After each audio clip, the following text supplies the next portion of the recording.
बोलिए सद्गुरुदेव श्री आशुतोष महाराज जी की जय, सच्चे दरबार की जय। बहुत समय पहले की बात है, तब की जब दिल्ली से नूर महल अगर महाराज जी से फोन पर बात करनी हो तो एसटीडी हुआ करती थी। तब हम आश्रम सेवा करने जाया करते थे। एक दिन एक माता जी हमारे पास आईं। उनकी आंखें गीली थीं और वो थोड़ा रुक रुक कर बोली, बेटा वो मेरी महाराज जी से नूर महल बात करवा दोगे क्या? बहुत जरूरी बात करनी है कुछ। हमने देखा माता ने अपने एक हाथ की कस के मुट्ठी बांध रखी है। फिर उस मुट्ठी को हमारी तरफ बढ़ाते हुए बोली, ये थोड़े से पैसे इकट्ठा किए हैं बड़ी मेहनत से 1 महीना लगाकर एसटीडी के लिए। हम माता को एसटीडी बूथ पर ले गए। वहां नूर महल फोन लगा कर दिया और जैसा कि क्रम रहता है कि पहले स्वामी जी फोन उठाते हैं, फिर महाराज जी को बताते हैं और उसके बाद महाराज जी फोन पर आए या ना आए, माता की किस्मत। पर यह क्या, वहां से तो सीधा महाराज जी की एक बुलंद आवाज आई, इतनी बुलंद कि हमें बाहर तक सुनाई दी। महाराज जी ने पूछा, कैसी हो माता?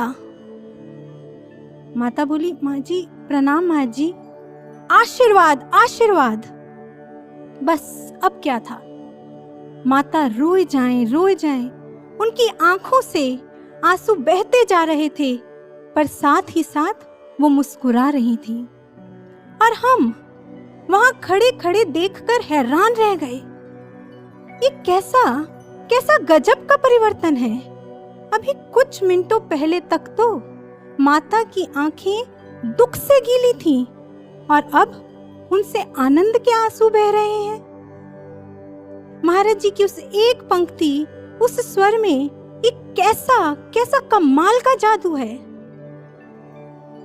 भाइयों और बहनों, आज इसी जादुई स्वर को सुने, आनंद देने वाली इसी आवाज को सुने।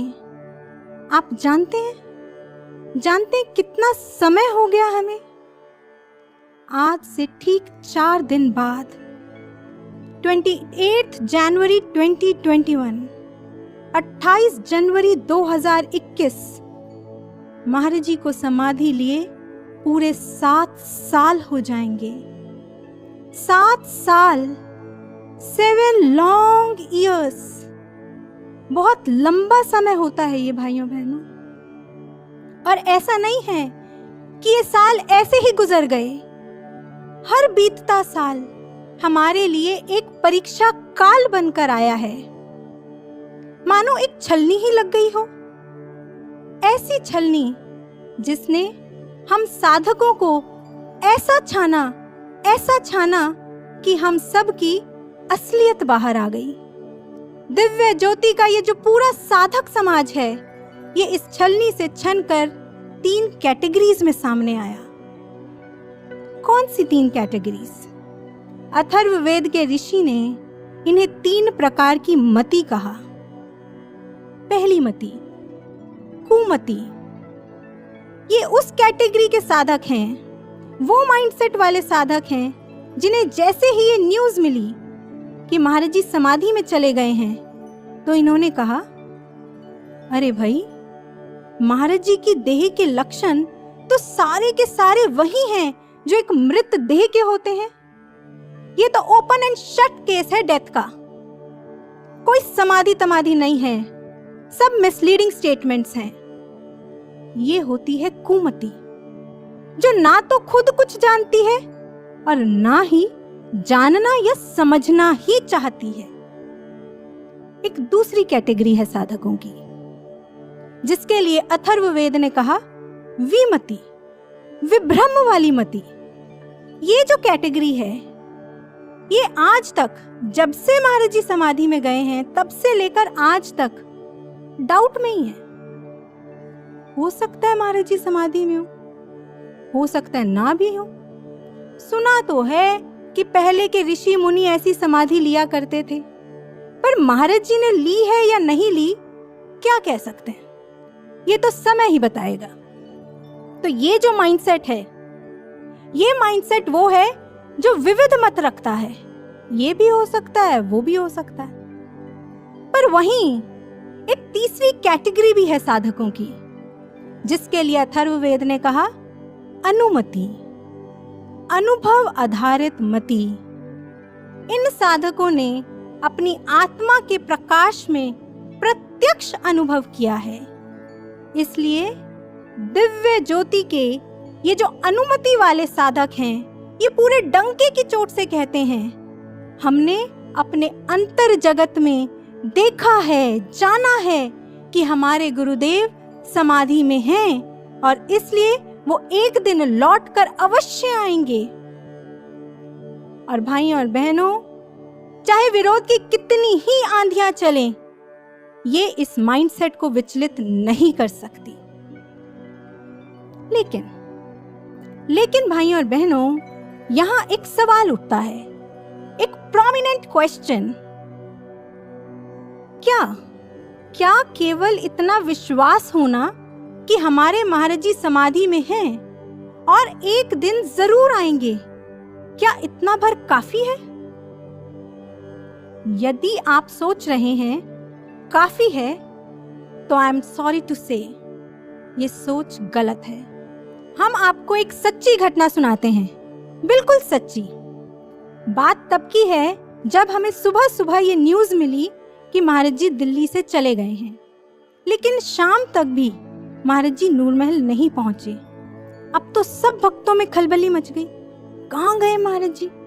कुछ भक्तों ने तो सीआईडी ही करनी शुरू कर दी। दिल्ली और पंजाब, जहां जहां आश्रमों में महाराज जी रुका करते थे, वहां फोन करके पता किया, पर कहीं नहीं थे महाराज जी। ऐसा लगने लगा था भाइयों बहनों, आपने जो इस समय को देखा है तो आपको याद होगा, उस समय ऐसा लगने लगा था जैसे महाराज जी कुछ समय के लिए अलोप ही हो गए हैं। लेकिन उन्हीं दिनों हमें महाराज जी से एक लेख के बारे में कुछ अर्जेंटली पूछना था, उसकी वजह से प्रिंटिंग रुकी हुई थी, पर हमें समझ नहीं आ रहा था कि हम कहाँ फोन करें, क्योंकि उन दिनों लैंडलाइन हुआ करती थी। तो हमने क्या किया, हम साधना में बैठ गए और हमने प्रार्थना की महाराज जी से कि महाराज जी कहाँ हैं आप, अपना कोई तो क्लू दीजिए। जब तक आपसे बात नहीं होगी ये सेवा कार्य आगे कैसे बढ़ पाएगा। और भाइयों और बहनों, आप यकीन नहीं मानेंगे कि अभी साधना में बैठे हमें 1.5 घंटा भी पूरा नहीं हुआ था कि फोन की घंटी बजी। स्वयं गुरु महाराज जी का फोन था। महाराज जी ने पूछा, क्या समाचार है? हमने तुरंत महाराज जी से अपनी सेवा रिलेटेड सारी बात पूछ ली। महाराज जी ने मार्गदर्शन किया और फिर जब महाराज जी फोन रखने लगे तो हमने पूछा, महाराज जी कहाँ हैं आप? महाराज जी बड़ी नटखट सी आवाज में बोले, पता नहीं, हमें क्या पता। तब हमने कहा, महाराज जी जब फोन बजा था तो जो रिंगटोन आई थी वो लोकल कॉल की थी। जब दूसरी स्टेट से फोन आता है तो हमारे फोन पर जो रिंगटोन बजती है वो लंबी होती है। इससे ये तो पक्का है कि आप दिल्ली में ही हैं। इतना सुनना था कि महाराज जी खूब जोर से हंसे। महाराज जी ने कहा, समझ गए तुम, संकेत पकड़ लिया तुमने। भाइयों और बहनों, जब महाराज जी ने ये कहा तो उनके स्वर में प्रसन्नता की खनक थी। और आज ये जो पूरा नैरेटिव है, ये हमारे सामने एक रूल रख रहा है। जब जब गुरु अलोप होते हैं और शिष्य उन्हें पुकारता है साधना की ऊर्जा लेकर, तब तब गुरुदेव कोई ना कोई ऐसा क्लू जरूर देते हैं जिससे शिष्य उन्हें प्रकट कर सकता है। और आज तो महाराज जी को समाधि में गए अलोप हुए 7 साल हो चुके हैं। तो क्या महाराज जी ने हमें कोई क्लू नहीं दिया होगा? ऐसा हो ही नहीं सकता। महाराज जी ने हमें बार बार संकेत दिए हैं, पर प्रॉब्लम हमारी साइड पर है।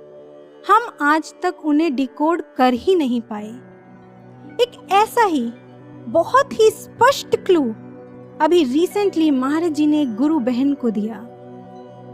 यदि भाइयों बहनों आज हम उसको समझ जाएंगे तो महाराज जी को लौटा लाने की, महाराज जी को समाधि से उठाने की एक की हमारे हाथ लग जाएगी।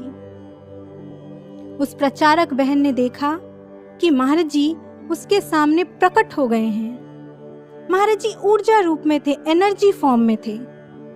फिर महाराज जी उन बहन को लेकर ऊंचा अंतरिक्ष में चले गए और इतना ऊंचा ले गए कि अब उन गुरु बहन को महाराज जी की लेफ्ट साइड में पूरी धरती दिख रही है, पृथ्वी दिख रही है, और महाराज जी की राइट साइड में महाराज जी की समाधिस्थ देह। फिर महाराज जी ने उन गुरु बहन से कहा, जब जब गुरु समाधि लेते हैं तब तब वो अपने शिष्यों के साथ ऊर्जा रूप में रहा करते हैं, जैसे कि महाराज जी अभी उन बहन के साथ खड़े थे। फिर दूसरी बात महाराज जी ने जो कही, भाइयों और बहनों बहुत ध्यान से सुनिएगा। महाराज जी ने कहा, जब भी गुरु समाधि लेते हैं वो स्वयं नहीं उठते, उन्हें उनके शिष्य ही समाधि से उठाते हैं, समाधि से लौटाकर वापस लाते हैं। महाराज जी के ये वचन, महाराज जी के ये शब्द आज हम सब साधक हृदयों में अंकित हो जाने चाहिए। इसलिए एक बार इन्हें दोबारा सुनते हैं। महाराज जी ने कहा, जब भी गुरु समाधि लेते हैं वे समाधि से खुद नहीं उठते, उनके शिष्य ही उन्हें समाधि से उठाते हैं, समाधि से लौटाकर वापस लाते हैं। और इसी के आगे महाराज जी ने इसी के एक्सटेंशन में अपने आप को समाधि से लौटा लाने का फॉर्मूला भी दिया। महाराज जी ने कहा, धरती की ओर संकेत करते हुए, जब वहां शिष्यों का एनर्जी लेवल राइज होगा, माने वो दिव्य ऊर्जा पुंज एकत्र कर लेंगे, तब ये जो एनर्जी है, अपनी ओर संकेत करते हुए कहा, तब ये जो एनर्जी है वो अपने आप उस देह में, महाराज जी ने अपनी समाधिस्थ देह की ओर संकेत करते हुए कहा, तब ये जो एनर्जी है वो अपने आप उस देह में चली जाएगी, माने महाराज जी समाधि से उठ जाएंगे। भाइयों और बहनों, क्या इससे बड़ा कोई क्लू हो सकता है? हम 7 सालों तक पूछते रहे, कब आएंगे महाराज जी समाधि से, कब आएंगे? हमें आज तक कोई जवाब नहीं मिला। क्यों? क्योंकि प्रश्न ही उल्टा है। प्रश्न तो यह है कि कब, आखिर कब बुलाएंगे हम सब अपने महाराज जी को वापस समाधि से? कब हम इकट्ठा कर पाएंगे वो दिव्य ऊर्जा पुंज जो हमारी महाराज जी की आत्मिक ऊर्जा को वापस धरा पर लौटा लाए? आप जानते हैं, Neil Armstrong, first man to land on moon, जब नील आर्मस्ट्रॉन्ग धरती को छोड़कर चंद्रमा पर गया था तो उसे वापस धरती पर कौन लौटा कर लाया था? उसी की अपोलो 11 टीम का एक सदस्य माइकल कॉलिंस। कहते हैं, जब नील आर्मस्ट्रॉन्ग ने चंद्रमा पर अपना पहला कदम रखा, वो चंद्रमा पर उतर गया, तब माइकल कॉलिंस अपने स्पेसशिप में, जो मून है, जो चंद्रमा है, उसके इर्द गिर्द जो ऑर्बिट है, उसमें चक्कर लगाता रहा और लगातार नील आर्मस्ट्रॉन्ग से कनेक्टेड रहा रेडियो वेव्स के माध्यम से। और जैसे ही नील आर्मस्ट्रॉन्ग का लक्ष्य पूरा हुआ, माइकल कॉलिंस पहुंच गए उस स्थल पर, उस लिफ्टिंग पॉइंट पर जहां नील आर्मस्ट्रॉन्ग उनका इंतजार कर रहे थे। और फिर अपने स्पेसशिप में, अपने स्पेस व्हीकल में नील आर्मस्ट्रॉन्ग को बिठाकर वो वापस धरती पर ले आए। बिल्कुल यही आज हमसे भी एक्सपेक्टेड है भाइयों और बहनों। हमें भी अपनी ऊर्जा का एक ऐसा स्पेस व्हीकल तैयार करना है जिसमें बैठाकर हम अपने गुरु महाराज जी को दूसरे लोकों से वापस इस धरती पर ले आएं। और ऐसा नहीं है कि ऐसा कर कर हम दिव्य ज्योति वाले अपनी कोई एक नई ही रीत चलाएंगे। ये तो एक सनातन परंपरा है, पुरातन परंपरा है। आपने सुनी होगी ये पंक्ति, जाग मछंदर गोरख आया, जाग मछंदर गोरख आया। ये अपने आप में एक ऐसा डिक्टम है, एक ऐसी स्टेटमेंट है जो अध्यात्म के एक गूढ़ रहस्य को एनकोड किए हुए है। मछंदर यानी पूर्ण सद्गुरु सत्ता और गोरख प्रतीक है शिष्य का। जब सद्गुरु मछंदर आश्रम से अलोप हो गए और 12 साल गुजर जाने के बाद भी वापस नहीं लौटे, तब उनका शिष्य गोरख उन्हें ढूंढते ढूंढते पहुंच गया उस अद्भुत देश जहां उसके गुरुदेव लीलारत थे। और वहां पहुंचकर उसने अलख जगा दी, जागो जागो जागो नाथ, आपका गोरख आपको लेने आया है। और नाथ संप्रदाय के ग्रंथ बड़े गर्व के साथ ये लिखते हैं कि तब सद्गुरु मछंदर अपने गोरख के साथ, अपने शिष्य के साथ वापस लौट आए।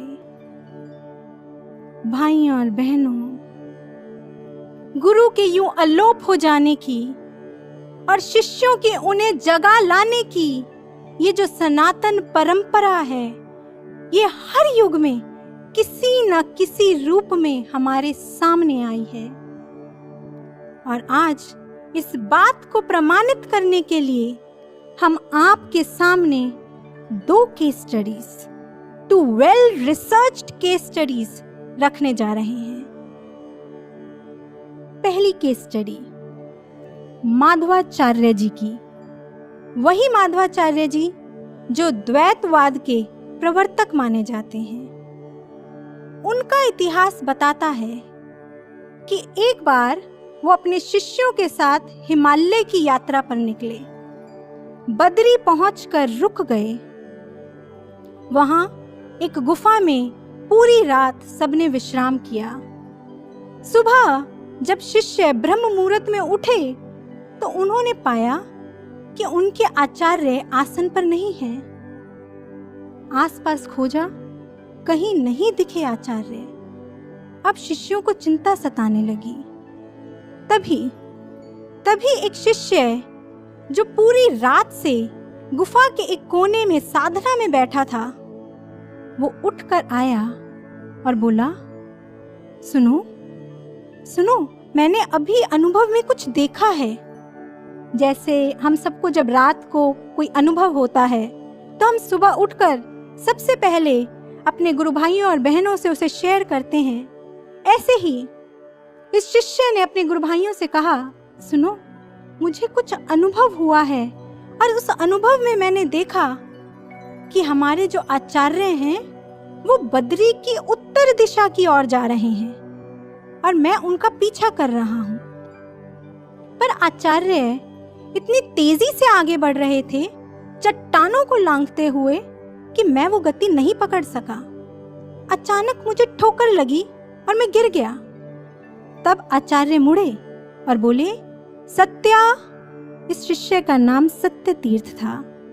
आचार्य बोले, सत्या, जिस सूक्ष्म स्थल पर मैं जा रहा हूं वहां तुम मेरे साथ नहीं आ सकोगे, इसलिए यहीं से वापस गुफा में लौट जाओ और वहीं मेरी प्रतीक्षा करो। बस इसी के साथ मेरा अनुभव टूट गया और मेरी आंख खुल गई। भाइयों और बहनों, यहाँ सिचुएशन बहुत हद तक हमारे जैसी थी, लेकिन तब उन 13वीं शताब्दी के शिष्यों ने क्या किया? एक बार तो वो सब पूरे उत्साह के साथ गुफा में रुक गए, लेकिन बद्री का -डिग्री का टेम्परेचर, हड्डियों को कपा देने वाली शीत लहरें, धीरे धीरे मानो उन शिष्यों के हौसले फ्रीज होने लगे। तो जो विमति वाले शिष्य थे वो सोचने लगे, अब तो बहुत समय हो गया, हमें नहीं लगता कि अब आचार्य वापस लौटेंगे भी, और इसलिए वो शिष्य लौटने लगे। और बढ़ते समय के साथ एक एक करके वो सारे शिष्य वापस लौट गए। लेकिन एक, केवल एक, वो अनुमति वाला शिष्य, वो शिष्य जिसके पास अपने अनुभव का आधार था, वो वहीं उस गुफा में अपने आचार्य को लौटा लाने के लिए रुका रहा।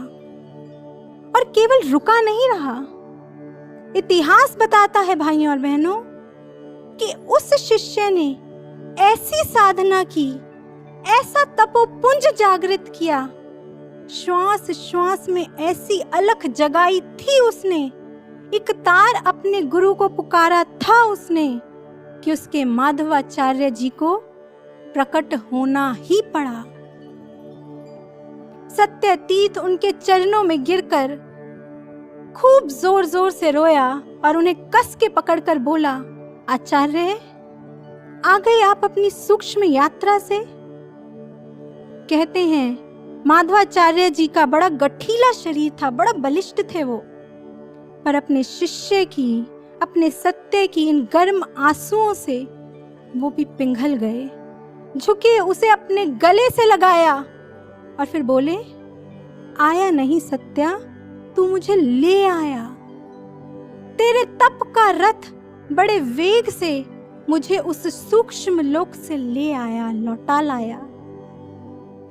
तब सत्यतीर्थ ने कहा, आचार्य चलिए आचार्य, वापस चलते हैं, अब अपने आश्रम लौट चलते हैं। माधवाचार्य जी ने कहा, चलेंगे, लेकिन पहले मैं तेरे साथ वो संपदा तो बांट लूं जो मैं उस सूक्ष्म व्यास लोक से लेकर आया हूं। भाइयों और बहनों, ये मान्यता है कि आज हजारों हजारों साल बीत जाने के बाद भी बद्री में वेद व्यास जी का एक सूक्ष्म आश्रम है जो 4 डायमेंशनल प्लेन में है, जहां हम और आप नहीं पहुंच सकते। पर वहीं माधवाचार्य जी ने जाकर साक्षात वेद व्यास जी के मुख से उनके द्वारा रचित ब्रह्म सूत्र पर व्याख्या सुनी थी, और इसी व्याख्या को उन्होंने अपने शिष्य सत्यतीर्थ को सुनाया। और फिर इस युग में उस पर भाष्य, उस पर कमेंट्री लेखनीबद्ध करने का सारा श्रेय माधवाचार्य जी ने अपने शिष्य सत्यतीर्थ को ही दिया। भाइयों और बहनों, ठीक ऐसा ही दिव्य वायदा हमारे गुरुदेव, हमारे महाराज जी ने हमारे साथ किया है। सेम डिवाइन प्रॉमिस महाराज जी ने कहा है, सौगात अनूठी लाऊंगा, लौट कर जब मैं आऊंगा, आशीषों के आंचल तले तुम सबको ला बसाऊंगा। दिव्य लोक की दिव्य संपदा लेकर जब लौटूंगा मैं, तुम हो मेरे, मैं तुम्हारा, सर्वस्व तुम ही पर लुटाऊंगा। लेकिन भाइयों और बहनों, महाराज जी का ये दिव्य वायदा, महाराज जी का ये डिवाइन प्रॉमिस अपने उन्हीं शिष्यों के साथ है। वे ही महाराज जी के आशीषों के आंचल को पा पाएंगे जिन्होंने महाराज जी को लौटा लाने के लिए अपने अपने तप का रथ तैयार किया होगा, जो रुकेंगे भी और तपोपुंज भी जागृत करेंगे। आइए अब जानते हैं दूसरी केस स्टडी को, जो कि एक प्रख्यात तमिल लेजेंड है, संत नम्मालवर और उनके शिष्य मधुर कवि की। पर इससे पहले कि हम ये केस स्टडी आपके सामने रखें, मैं आपसे एक क्वेश्चन पूछती हूँ। मान लीजिए आप सबको ये न्यूज़ मिले बिल्कुल ऑथेंटिक न्यूज जो सभी न्यूज चैनल्स के वायरल टेस्ट में सच साबित हुई है। आपको ये खबर मिले कि साक्षात भगवान कृष्ण भारत के एक राज्य में प्रकट हैं और लीला कर रहे हैं, तो क्या आप उस स्थल पर भगवान के दर्शन करने जाएंगे या नहीं? ईमानदार जवाब दीजिएगा, जाएंगे या नहीं? जाएंगे। लेकिन हम आपको बता दें कि इतिहास में एक वक्त ऐसा भी हुआ है जो ये खबर मिलने के बाद भी भगवान के दर्शन करने नहीं गया। द्वापर का ये भक्त था मधुर कवि। कमाल की बात है, वैसे तो ये कवि दिन रात भगवान विष्णु के सौंदर्य माधुर्य पर कविताएं लिखा करता था। शायद इसीलिए इसका नाम मधुर कवि पड़ गया था। लेकिन जब कोई उससे कहता कि तेरे भगवान विष्णु साक्षात द्वारका में प्रकट हैं और लीला कर रहे हैं, तो वहां जाकर उनके दर्शन क्यों नहीं कराता? तो ये मधुर कवि बहुत ही भावपूर्ण और महान तर्क देता। कहता, एक दो बार इन बाहरी चर्म की आंखों से भगवान को देख भी लिया तो क्या लाभ? मैं तो एक ऐसे गुरु की खोज में हूं जो मेरे अंदर ही मुझे मेरे भगवान का दर्शन कराकर सदा के लिए बसा दे। समय चक्र घूमता रहा, भगवान कृष्ण स्वधाम गमन कर गए और ये खबर जब मधुर कवि को मिली तो उसकी आंख से एक आंसू नहीं टपका। कोई पछतावा नहीं, वो अपने गुरु की खोज में बढ़ता रहा, उन्हें ढूंढता रहा। वर्षों बाद एक दिन अयोध्या में मधुर कवि को आकाश में प्रकाश चमकता दिखाई दिया और उसी प्रकाश का पीछा करते करते मधुर कवि पहुंच गए अयोध्या से केरल के एक गांव के एक आदिनाथ मंदिर में। वहां इमली के वृक्ष के नीचे नम्मालवर समाधिस्थ थे। आसपास के लोगों ने मधुर कवि से कहा, अरे तुम इनसे क्या लेने आए हो? ये तो 16 सालों से जड़ पत्थर जैसे स्थिर बैठे हैं। लगता नहीं ये कभी आंखें खोलेंगे भी, कभी कुछ बोलेंगे भी। कहते हैं तब मधुर कवि ने वहां एक कविता कही थी जिसके भाव कुछ ऐसे थे।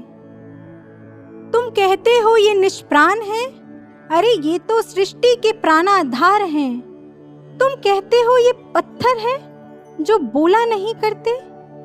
मैंने तो पहाड़ों से नाद करते हुए झरने फूटते देखे हैं। बस उन पहाड़ों को पिघलाने वाली गर्म आहें चाहिए।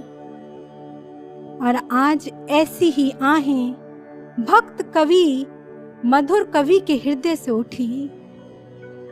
हे गुरुवर, ये जो आंखें हैं जो कभी युग अवतार श्री कृष्ण को देखने के लिए नहीं तरसी, ये आज केवल आपको जागा हुआ देखना चाहती हैं।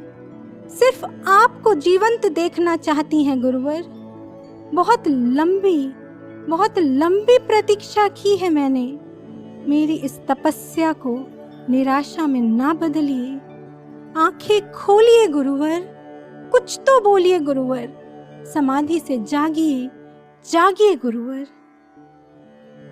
तमिल इतिहास साक्षी है, मधुर कवि के इन दिव्य भावों का पुंज इतना सघन था, इतना प्रभावशाली था कि जो नम्मालवर 16 सालों से अटल समाधि में थे वो जाग गए और उन्होंने ये ऐतिहासिक वचन कहे,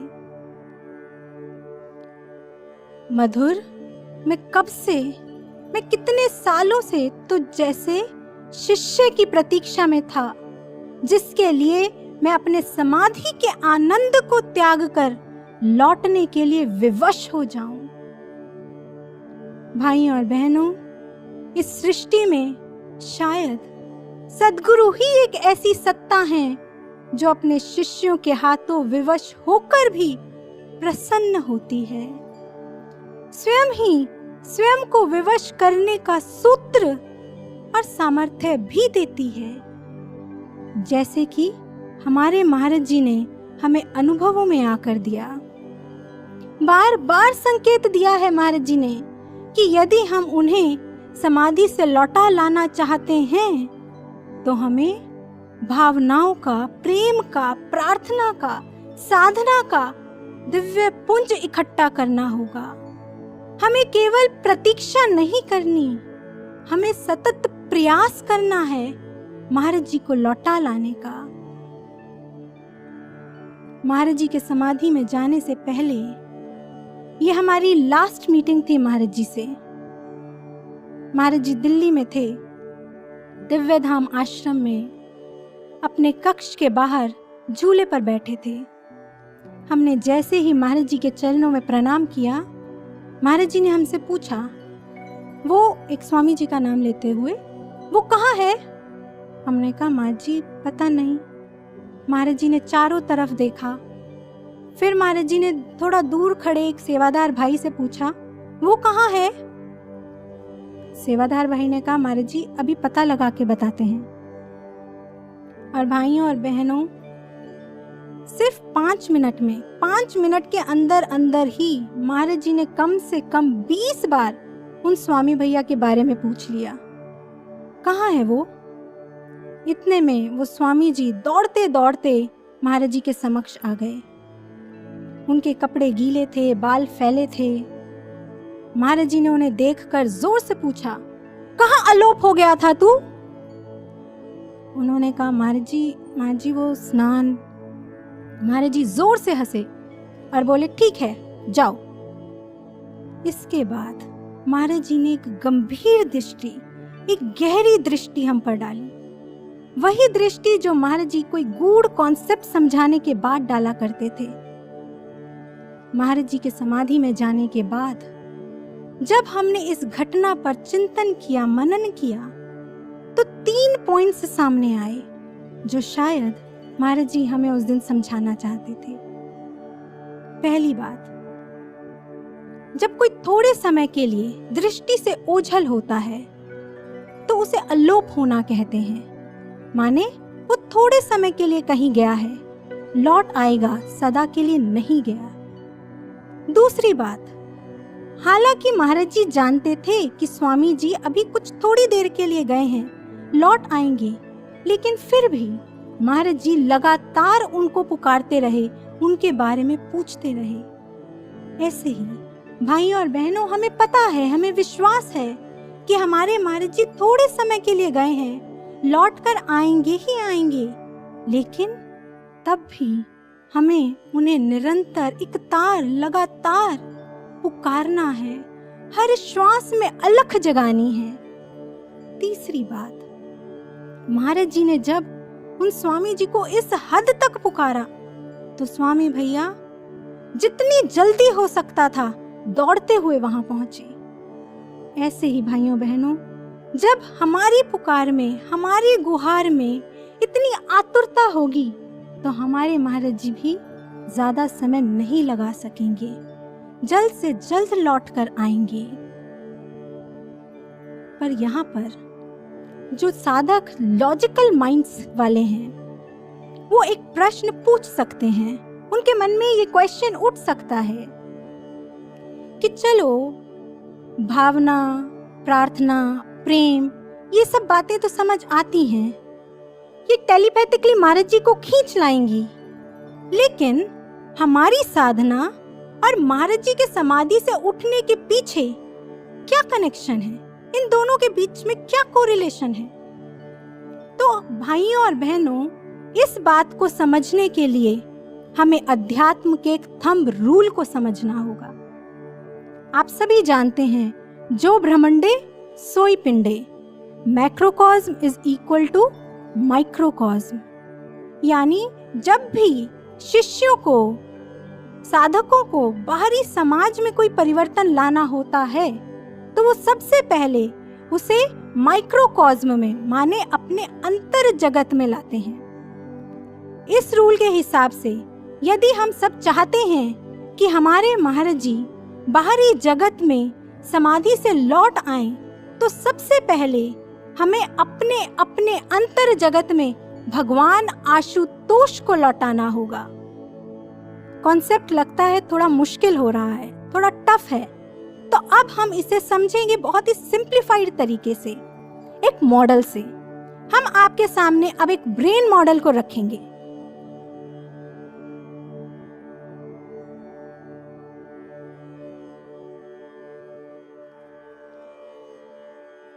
अब जो आप अपने सामने देख रहे हैं, यह है ब्रेन का एक मॉडल, एनलार्ज्ड मॉडल। अब हम इसकी साइड को चेंज करते हैं।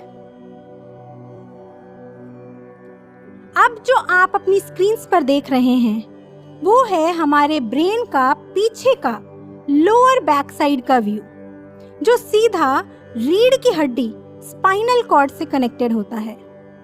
आप सब इसे ध्यान से देखिए, अपनी स्क्रीन्स के पास आ सकते हैं। और अब आपको क्या करना है, आपको फोकस करना है ब्रेन के इस हिस्से पर। आप इस पार्ट पर फोकस कीजिए। क्या आपको ये पार्ट किसी से मिलता जुलता लग रहा है? ध्यान से देखिए। चलिए हम आपको एक हिंट देते हैं। ये जो पार्ट है, ये हमारे एक हिंदू देवता के चेहरे से मिलता है। अब देखिए, समझ गए ना आप? ये गणेश जी से मिलता है। ये देखिए, ये कान, ये गणेश जी का फेस और ये उनकी ट्रंक है ना। कमाल की बात। क्या आपने कभी सोचा था कि Ganesh ji sitting right at the entrance gate of your brain, कि आपके मस्तिष्क के प्रवेश द्वार पर गणेश जी बैठे हुए हैं? आप देखें, आपके शरीर की ऑलमोस्ट सारी इंफॉर्मेशन रीढ़ की हड्डी से, स्पाइनल कॉर्ड से ब्रेन तक जाती है, और यहाँ पर इसी पॉइंट पर गणेश जी बैठे हुए हैं।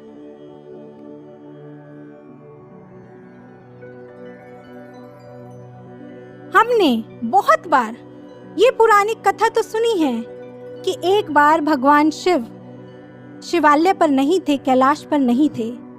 तब पीछे से माँ पार्वती ने गणेश का सृजन किया और उन्हें शिवालय के द्वार पर नियुक्त कर दिया, और ये कहा, अब किसी को अंदर प्रवेश मत करने देना। कुछ ही क्षणों बाद महादेव का आगमन हो गया, लेकिन गणेश जी जो हैं, उन्होंने शिव जी को भी शिवालय में नहीं प्रवेश करने दिया। तब शिव जी ने त्रिशूल से गणेश का सिर काट दिया, और उसके सिर पर फिर लगाया गया हाथी का सिर, और तब से गणेश बन गए विवेक के देवता गणेश, और हमारे शिव लौट आए अपने कैलाश पर, शिवालय पर। अब देखिए भाइयों और बहनों, ये जो पुरानी कथा है, इसमें ही एक सीक्रेट कनेक्शन है हमारे साधना का और हमारे महाराज जी के समाधि से उठकर आने का। ध्यान से समझिए, हमारे शास्त्रों में मस्तिष्क का ये जो शिरोभाग है, इसको कैलाश, शिवालय कहा गया। अब दो केसेस होते हैं। पहला केस, आपको गुरु महाराज जी से ज्ञान दीक्षा, ब्रह्म ज्ञान की दीक्षा नहीं मिली हुई। दूसरा केस, आपको ज्ञान मिला हुआ है, फिर भी आप साधना नहीं कर रहे। अब इन दोनों ही केसेस में जो भगवान शिव हैं, वो कैलाश से अल्लोप रहते हैं। माने ये जो हमारा कैलाश का ये जो स्थल है, आज्ञा चक्र, इससे शिव अल्लोप रहते हैं। शिव माने आदि स्पंदन, आदि नाम, दिव्य चेतना, परम चेतना, स्पिरिचुअल कॉन्शियसनेस। तो ऐसे में क्या होता है जब शिव अल्लोप होते हैं कैलाश से? तब ये जो गणेश जी हैं, जो हमारे ब्रेन के प्रवेश द्वार पर बैठे हैं, ये किसकी आज्ञा मान रहे हैं? पार्वती की। पार्वती माने स्थूल प्रकृति, माया की, और इसलिए ये शिव को शिवालय में प्रवेश नहीं करने देते। जो हमारी आदि चेतना है, आदि नाम है, परम चेतना है, वो आज्ञा चक्र में नहीं प्रवेश कर पाती, वहां स्थिर नहीं हो पाती, एस्टैब्लिश नहीं हो पाती। फिर इस स्थिति में क्या हुआ? त्रिशूल से गणेश का शिरोच्छेदन। अब देखिए साधकों, यहाँ सारा का सारा फोकस आ गया है त्रिशूल पर। आप अपनी स्क्रीन्स पर एक इमेज को देख रहे हैं। इस इमेज को बड़े ध्यान से देखना है हमें। इसमें जो आपको ब्लू डॉटेड लाइन दिख रही है, नीले रंग की डॉटेड लाइन दिख रही है, वो है हमारी ईड़ा नाड़ी। जो रेड कलर की डॉटेड लाइन है वो है पिंगला नाड़ी। और इन दोनों सूक्ष्म नाड़ियों के बीचों बीच जो एक लाइन जा रही है वो है सुषुम्ना नाड़ी। ये तीनों नाड़ियां कौन सी शेप बना रही हैं? त्रिशूल की। और जब हम अच्छी सच्ची साधना करते हैं तब जो हमारी दिव्य ऊर्जा है, हमारा आदि नाम है, स्पंदन है, वो हमारी सुषुम्ना नाड़ी से ऊपर की ओर बढ़ता है, चलता है। और तब जाकर ये जो त्रिशूल है ये एक्टिवेट होता है और फिर होता है माया के गणेश का शिरोच्छेदन। और तब आदि नाम, दिव्य चेतना हमारे इस आज्ञा चक्र पर, अपने शिवालय पर, कैलाश पर लौट आती है। माने भगवान आशुतोष अपने कैलाश पर लौट आते हैं।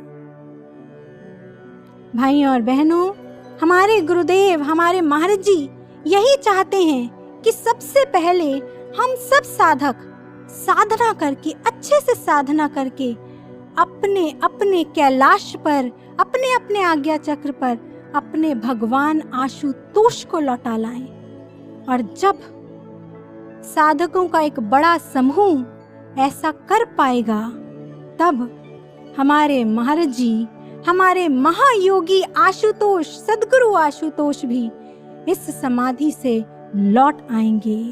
यही है एक डिवाइन फॉर्मूला, एक कनेक्शन हमारी साधना और महाराज जी के समाधि से उठने के बीच का, जो आज समाधि दिवस पर हम सबको अच्छे से समझना होगा।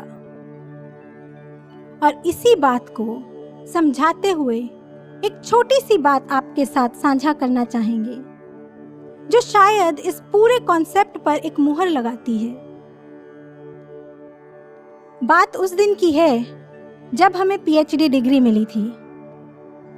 हमने वो डिग्री महाराज जी के चरणों में रखी। महाराज जी ने उसे उठाया और पढ़ने लगे, फिर मुस्कुराने। हमने पूछा, महाराज जी क्या हुआ? महाराज जी बोले, पढ़ा तुमने, क्या लिखा है इसमें? पीएचडी की कॉन्वोकेशन सेरेमनी, दीक्षांत समारोह। फिर महाराज जी बोले, इसे दीक्षांत समारोह क्यों कहते हैं? इसे तो इन्हें शिक्षांत समारोह कहना चाहिए। तुम्हारी शिक्षा का अंत हुआ है, दीक्षा का अंत थोड़े ना हुआ है। हमने कहा, जी महाराज जी। फिर महाराज जी ने कहा, अच्छा पीएचडी का मतलब जानते हो? हमने कहा, महाराज जी डॉक्टर ऑफ फिलॉसफी। महाराज जी ने कहा, चाहे किसी भी सब्जेक्ट में रिसर्च की हो फिर भी उसे फिलॉसफी का ही डॉक्टर क्यों कहते हैं? हमने अपनी छोटी सी बुद्धि लगाई और कहा, क्योंकि महाराज जी फिलॉसफी माने फिल प्लस सोफिया। सोफिया का अर्थ होता है ज्ञान और फिल का प्रेम। तो चाहे किसी को किसी भी ज्ञान से प्रेम है उसे कह देते हैं पीएचडी, डॉक्टर ऑफ फिलॉसफी। महाराज जी गंभीर हो गए। महाराज जी ने कहा, पर भारत में तो फिलॉसफी का अर्थ होता है दर्शन, पर ब्रह्म का दर्शन। हम तो खुश हो गए। हमने खुशी से कहा, महाराज जी इसका तो मतलब ये हुआ कि ये जो जितने भी प्रेमी साधक हैं, जिन्होंने भी आपसे ज्ञान दीक्षा ले ली, जिन्होंने भी इस ब्रह्म ज्ञान को पा लिया, महाराज जी वो सब पीएचडी हो गए, क्योंकि उन सबने ही भगवान को देख लिया, ब्रह्म का दर्शन कर लिया। महाराज जी मुस्कुराए और महाराज जी ने कहा, धत, अभी तुमने पर ब्रह्म की केवल झलक भर पाई है, उसका पूर्ण दर्शन थोड़े ना किया है। जब उठते बैठते सोते जागते प्रभु हर श्वास में तुम्हारा अनुभव बन जाए, तुम्हारी अनुभूति बन जाए, तब होता है पूर्ण दर्शन। ये होती है अध्यात्म की पीएचडी।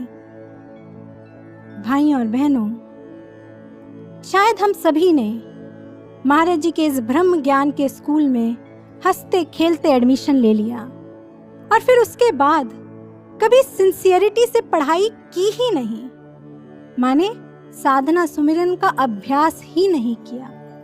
शायद इसलिए ही हमारे महाराज जी को समाधि की ये लीला रचनी पड़ी और अपने लौट आने की उन्होंने ऐसी कंडीशन लगा दी कि अब तो किसी न किसी तरह हम अपने अध्यात्म के प्रति, ज्ञान के प्रति सिंसियर हो जाएं, अपने साधना सुमिरन को तेजी से बढ़ा दें ताकि पीएचडी की एक ऐसी अवस्था को पालें जहां हमारे साध्य, हमारे आराध्य, हमारे गुरुदेव हमारा उठते बैठते सोते जागते अनुभव बन जाएं, हमारी अनुभूति बन जाएं।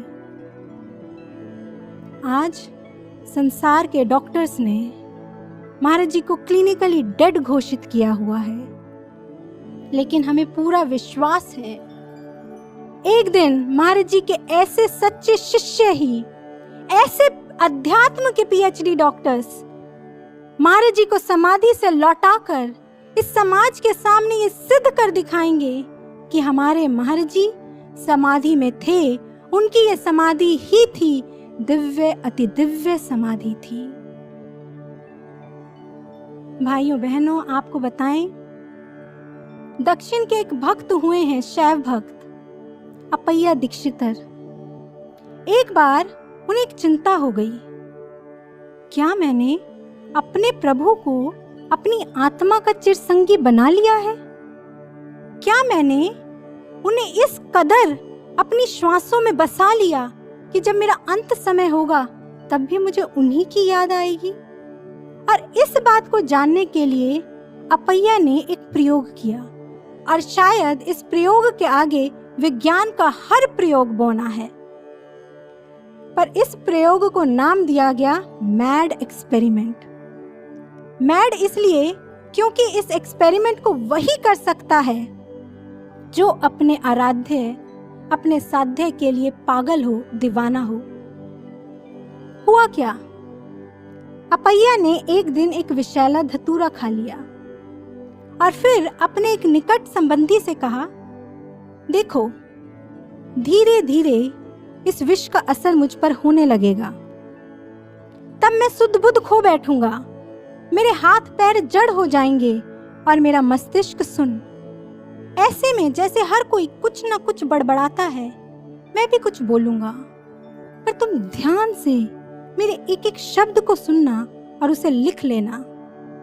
और फिर जब तुम्हें लगने लगे कि मेरी आखिरी श्वास बस निकलने ही वाली है, तब मुझे तुम ये औषधि खिला देना। इस औषधि से विष का प्रभाव धीरे धीरे खत्म हो जाएगा। पहले पहल तो वो संबंधी थोड़ा हिचकिचाया, लेकिन फिर अपैया के हट के आगे मान गया और उसने ठीक वैसा ही किया जैसा उसे कहा गया था। जब अपैया स्वस्थ हो गए, तब उन्होंने वह पढ़ा जो उन्होंने उस बेसुधी की स्थिति में बोला था, और आप जानकर हैरान रह जाएंगे कि उस दशा में भी इस भक्त ने अपने आराध्य का स्तुति गान ही किया था। और उस समय के जो बुद्धिजीवी स्कॉलर्स थे, उन्होंने इस स्तुति गान को नाम दिया उन्मत्त प्रलापम, एक्सप्रेशंस ऑफ हिस्टीरिया, पागलपन के दौरे में बड़बड़ाना। पर वहीं जो भक्त हृदय थे, उन्होंने इसे कहा आत्म अर्पण स्तुति, वो स्तुति जो तब लिखी जाती है जब भक्त अपनी इंद्रियों, अपने मन, अपनी बुद्धि सबको बहुत पीछे छोड़कर अपनी आत्मा को अपने आराध्य को अर्पित कर देता है, समर्पित कर देता है। और ऐसी आत्मस्तुति को एक भक्त हृदय ही समझ सकता है और एक भक्त हृदय ही गा सकता है।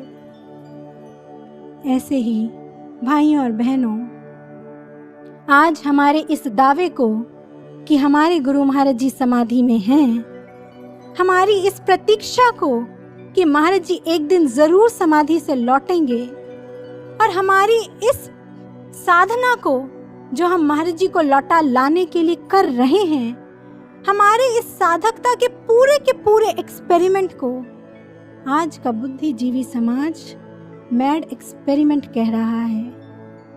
पर विश्वास मानिए, विश्वास रखिए कि आगे आने वाले युग युगों के भक्त हृदय इसकी गरिमा और महिमा को समझेंगे, जानेंगे। तो अंत में आए हम सभी इस समाधि दिवस पर संकल्प लें, महाराज जी से प्रार्थना करें कि महाराज जी हमारा ये एक्सपेरिमेंट जल्द से जल्द सफल हो और इसे सफल करने वालों की टोली में हम भी शामिल हों।